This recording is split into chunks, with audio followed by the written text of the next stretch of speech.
தான் பார்த்துட்டு இருக்க நன்மாஸ் கிச்சன். நான் உங்கள் நன்மாரன். இன்னைக்கு நம்ம சேனலில் பார்க்க போகிறோம் தீபாவளி ஸ்பெஷலாக அதிரசம். வாங்க பார்க்கலாம். இன்றைக்கி தீபாவளி ஸ்பெஷல் அதிரசம் எப்படி செய்ய போகிறோன்னு பார்க்குறோம். அதுக்கு தேவையான பொருட்கள் இதில் ஒரு கப் பச்சரிசி 2 மணி நேரம் ஊற வச்சு இந்த மாதிரி வடிய வச்சு எடுத்திருக்கேன். அதுக்கப்புறம் எந்த கப்பில் அரிசி மெஷர் பண்ணியிருக்கோமோ அதே கப்பு 3/4 கப்பு வெல்லம் பாகு காய்ச்ச. இந்த ஒரு கப்புக்கு ஒரு குட்டி ஸ்பூனில் 1 ஸ்பூன் நெய், ஏலக்காய் ஒரு 1/2 ஸ்பூன் போதும். வாங்க மாவு எப்படி ரெடி பண்ணலான்னு சொல்லலாம். இது 2 மணி நேரம் ஊற வச்சு இந்த பாருங்கள் தண்ணி வடிஞ்சிருக்கு. இந்த மாதிரி ஒரு ஃபில்ட்ரு பண்ணி வச்சுக்கோங்க. இதை ஃபேனில் காய வைக்க வேண்டாம், எந்த இதுவும் செய்ய வேண்டாம். ஜஸ்ட்டு தண்ணியை வடி வச்சு, ஆனால் ஈரப்பதம் எவ்வளோ இருக்கோ அந்த மாவில் அப்போ தான் டேஸ்ட்டாகவும் இருக்கும், பாகு நல்லா ஊறி இருக்கும். அதனால் இந்த மாதிரி தண்ணி வடிஞ்சால் போதும். ஈரம் இருக்கும் ஆனால் தண்ணி வடிஞ்சால் போதும். ஓகேங்களா? இந்த ஸ்டேஜில் இப்போ இதை நம்ம நல்லா அரைச்சி எடுத்துக்குவோம். வாங்க எப்படி அரைக்கலான்னு பார்க்கலாம். அரிசி ஜாரில் போட்டு அரைச்சிக்கலாம். அந்த மாவு சலிக்கிற சல்லடையில் நீங்கள் அரிசியை கொட்டி இப்படி பண்ணிங்கன்னா நல்லா தண்ணி ஃபில்ட்ரு ஆகிடும். இதிலே நம்ம மாவு சலிக்கலாம்.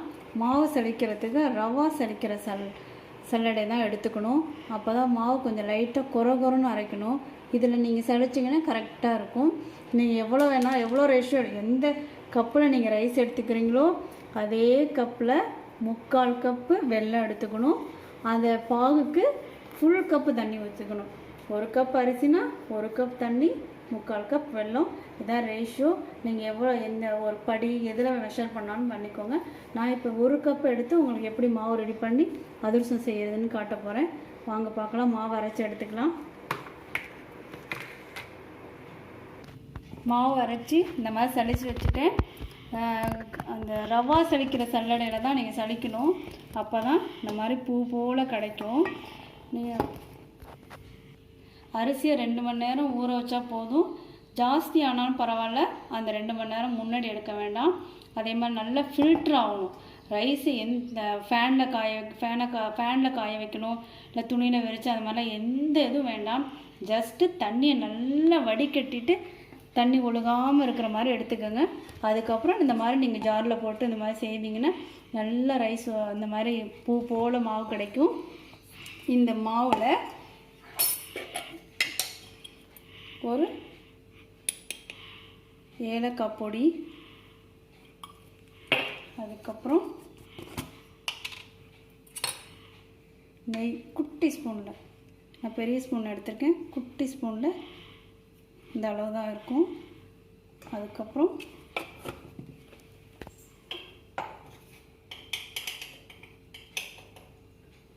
உப்பு ஒரு பிஞ்சு. இப்போ இது என்ன பண்ணும், பூ போல் நல்லா மிக்ஸ் பண்ணி எடுத்துக்கணும். அதுக்கப்புறம் தான் நம்ம பாகு காய்ச்சி மிக்ஸ் பண்ணுவோம். வாங்க நல்லா மிக்ஸ் பண்ணி எடுத்துக்கலாம். நெய், ஏலக்காய் பொடி, உப்பு 3ம் போட்டு மாவில் இந்த மாதிரி கட்டி இல்லாமல் பூ போல் பிசைஞ்சிக்கணும்.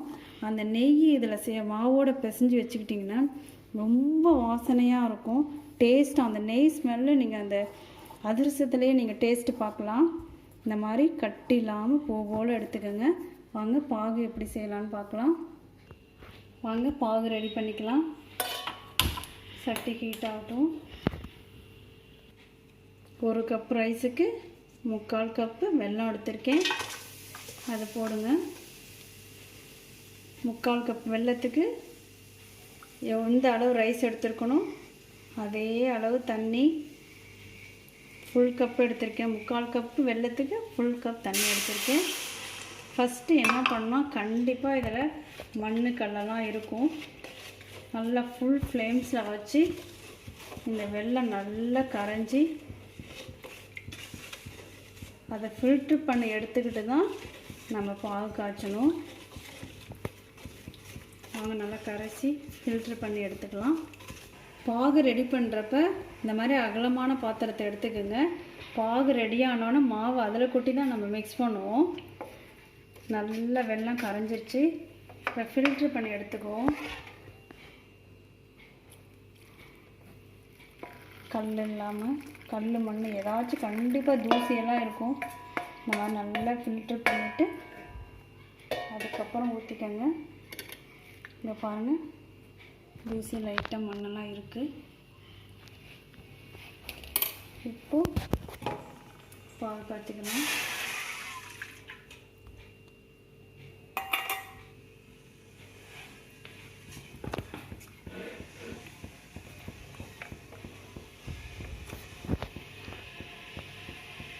ஒரு மாதிரி நுர மாதிரி வரும். பாகு ரெடியாக போகுதுன்னு அர்த்தம்.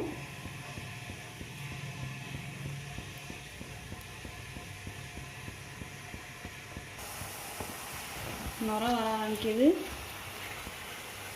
ரெடி ஆகிட்டு இருக்கு. நிறைய டிப்ஸ் இருக்குது, ஒன் பை ஒன்னாக சொல்கிறேன். வீடியோ தொடர்ந்து பாருங்கள். நான் ஈஸியாக எப்படி அதிரசம் தட்டி எடுக்கிறதுன்னு சொல்ல போகிறேன். நல்ல டேஸ்ட்டாக இருக்கும், பார்க்கவே கலர்ஃபுல்லாக இருக்கும். அதிரசம் சூப்பராக வந்திருக்கு எனக்கு.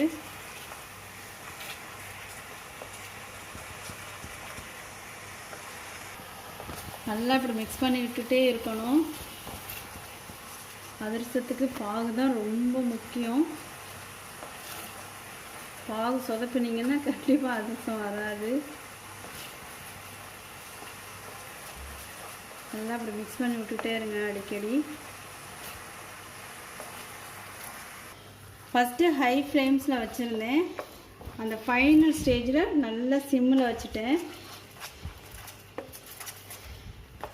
இப்படி தண்ணியில் போட்டு பாருங்கள், போய் டக்குன்னு உட்காரணும். கம்பி பதமாக இருக்கக்கூடாது, இல்லைன்னா அதிரசம் ரொம்ப கருப்பாக இருக்கும். சும்மா ஜஸ்ட்டு இப்படி போட்டோன்னே போய் உட்காரணும். இன்னும் ரெடி ஆகலை.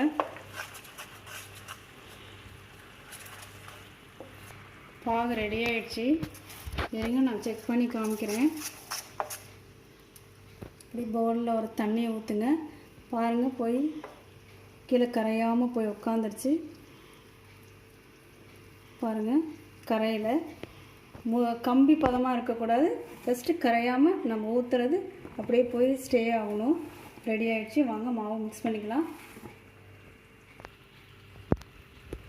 ஸ்டவ் சிம்மில் தான் இருக்குது. இன்னும் ஸ்டவ்வை நான் ஆஃப் பண்ணல. இப்போது கொஞ்சம் கொஞ்சமாக போட்டு அப்படியே மிக்ஸ் பண்ணிக்கிட்டே வரணும்.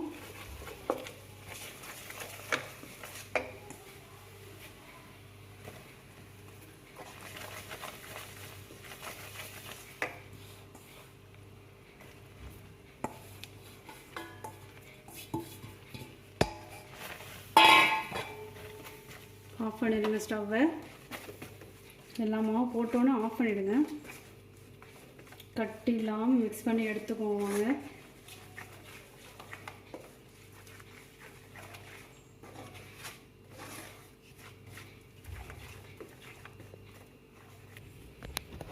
இந்த மாதிரி தளதளன்னு இருக்கும். மாவு நல்லா இருக்கும். இதோட ப்ராசஸே 3 நாள் வைக்கணும். நான் ஒரு நாளும் செய்திருக்கேன், 1 டே வச்சும் செய்திருக்கேன், 2 டேஸ் 3 டேஸ் 3 நாள் ட்ரை பண்ணியிருக்கேன். 3 நாள் நல்லா வந்திருக்கு. நீங்கள் வந்து ஒரு 2 டேஸ் வச்சுருங்க. பாகு வெல்லம்னு கேளுங்க. அதிரசம் செய்கிற அதிரசத்துக்கு பாகு ரெடி பண்ணுற பாகு வெல்லம்னு கேட்டு வெல்லம் வாங்குங்க. இது இந்த மாதிரி ஒரு குவான்டிட்டி கம்மிங்கிறதுனால நான் மூடி வைக்கணும். அதனால் இந்த மாதிரி ஒரு டப்பாவில் இதை ஊற்றி வைக்கிறேன். 2 நாள் போதும். ரெடி பண்ண மாவை இந்த மாதிரி குவான்டிட்டி இந்த கொஞ்சமாக எடுத்துக்கிட்டதுனால இந்த மாதிரி ஒரு டப்பாவில் எடுத்துகிட்டேன். நீங்கள் நிறைய குவான்டிட்டி மாவு ரெடி பண்ணுறப்ப ஒரு சம்பளம் அந்த மாதிரி வைங்க. இந்த மாதிரி நல்லா ஆறின பிறகு துணியெல்லாம் வச்சு மூட வேண்டாம். பூசரம் பூத்துன்னு சொல்லிட்டு துணியெல்லாம் வச்சு கட்டி விட்டு இது பண்ணுவாங்க. ஆனால் எனக்கு அந்த மாதிரிலாம் வரல. சும்மா பச்சரிசி மாவு இப்படி லைட்டாக தூவி நல்லா ஆறணும். ஆறின பிறகு இந்த மாதிரி ஒரு பச்சரிசி மாவை இப்படி நல்லா ஸ்ப்ரெட் பண்ணி விட்டுட்டு மூடி வச்சுருங்க.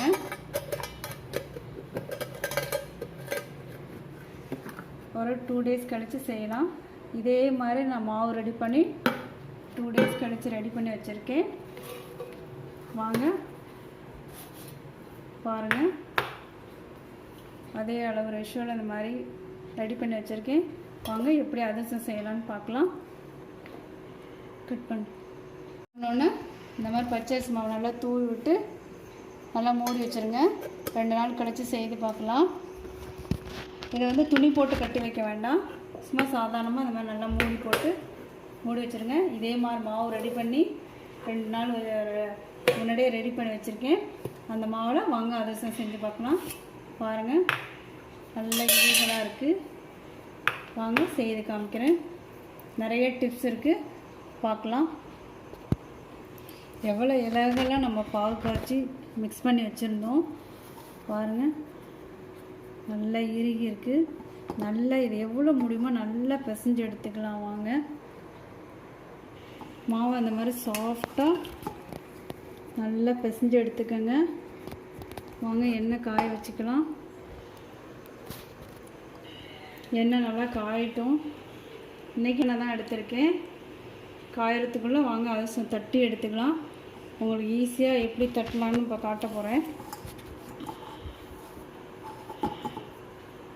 இந்த மாதிரி பால் மாதிரி உருட்டிக்கோங்க.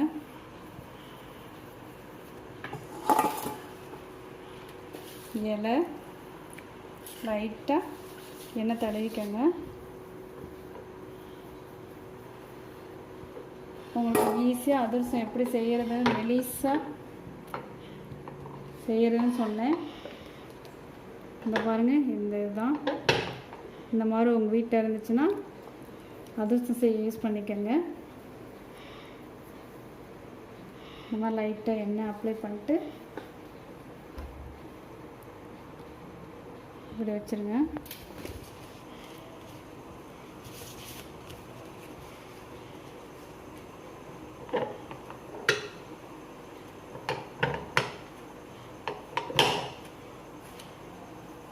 பாருங்கள், எவ்வளோ மெலிசாக வந்திருக்கு.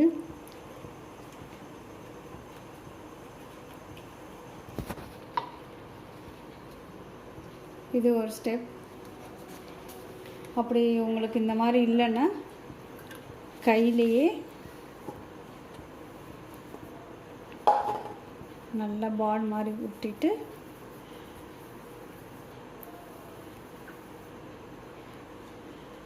இப்படி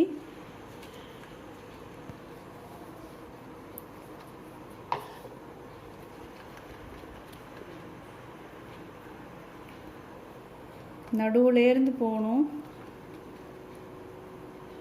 அப்போ தான் மேடு பல்ல எல்லாமே ஈவனாக இருக்கும்.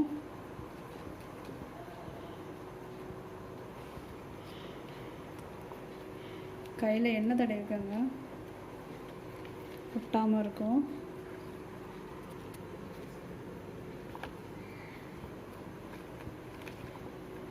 உங்களுக்கு வாழையிலே ஒரு ஸ்டெப் இதில் அமைக்கி செஞ்சு காமிச்சேன். அதுக்கப்புறம் கையிலே எப்படி தட்டுறதுன்னு காமிச்சேன். இந்த மாதிரி இலையும் கிடைக்கலன்னா உங்களுக்கு இந்த மாதிரி ஒரு கவர் எடுத்துக்கோங்க. கவர்லேயும் அழகாக செய்யலாம்.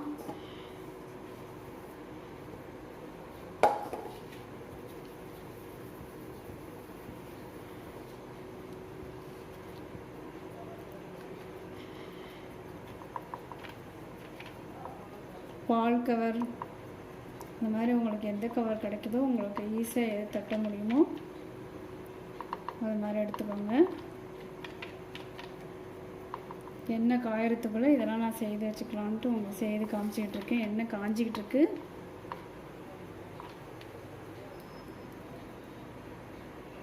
நல்லா ஃபுல் ஃப்ளேம்ஸில் எண்ணெய் நல்லா காய வச்சுட்டேன். நல்லா சிம் பண்ணிட்டேன். நல்லா சிம்மிலே வச்சு தான் நம்ம செய்ய போகிறோம்.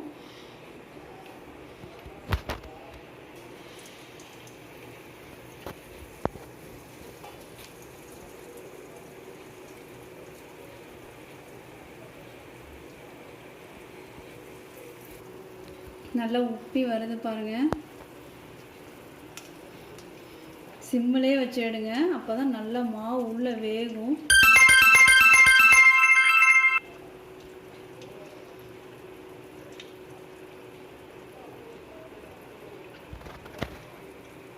இப்போ ஆன் பண்ணாத இதை எடுத்து வச்சுட்டு இன்னொன்று போட்டுட்டு அதுக்கப்புறம் அதை எடுத்துக்கலாம்.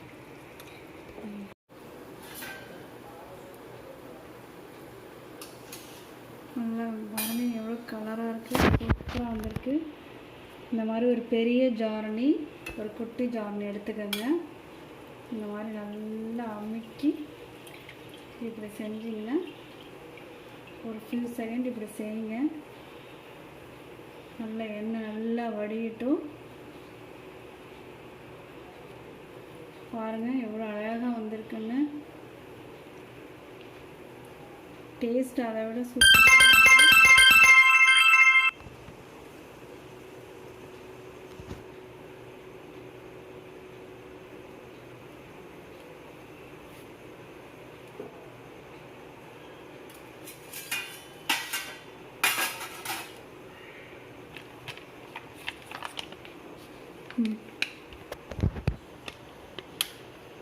அடுத்தது காமிக்கிறேன்.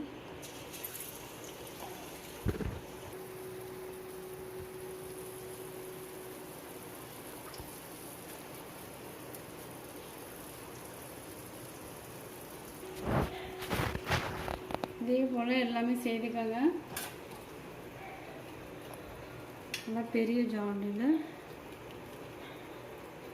இந்த மாதிரி 2 ஜான் எடுத்துங்க. அப்போ தான் நல்லபடி அமுக்கி எடுக்க முடியும் எண்ணெயை. இன்னும் 2 நான் போட்டு காமிக்கிறேன்.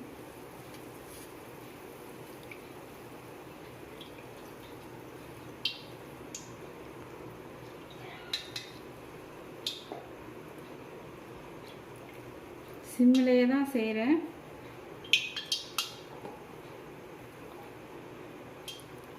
டக்குன்னு கருகிரும், இந்த கலர் கிடைக்காது, உள்ளேயும் வேகாமல் போயிடும். அதனால் சிம்மிலேயே தான் எடுக்கிறேன். நீங்களும் சிம்மிலேயே வச்சு எடுங்க.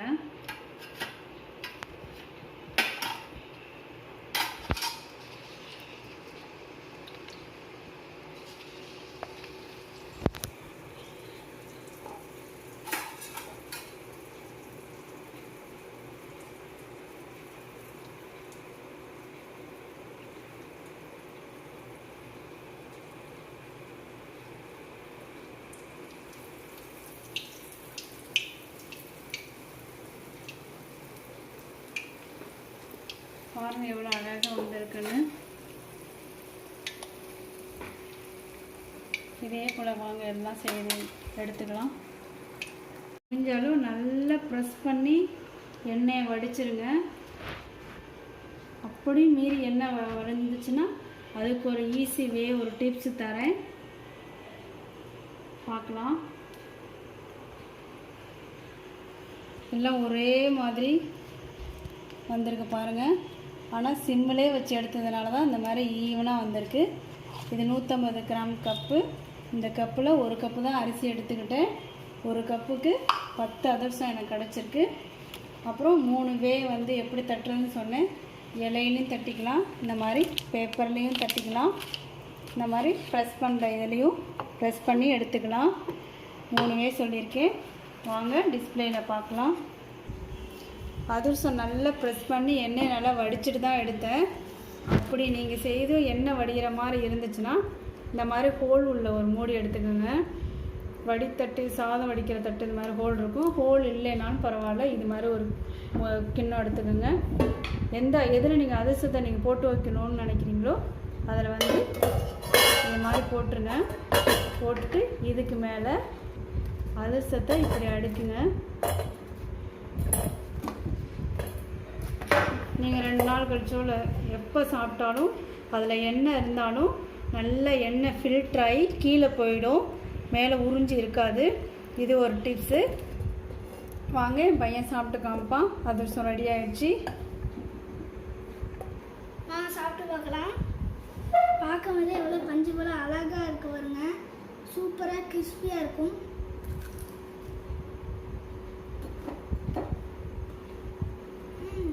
நல்லா டேஸ்ட்டாக இருக்குது. இந்த வீடியோ பிடிச்சிருந்தா லைக் பண்ணுங்கள், ஷேர் பண்ணுங்கள், கமெண்ட் பண்ணுங்கள். கூட இருக்க பெல் ஐக்கனை கிளிக் பண்ணுங்கள், சப்ஸ்கிரைப் பண்ணுங்கள். தேங்க்யூ, பாய் பாய். பெல் ஐக்கனை கிளிக் பண்ணுங்கள்.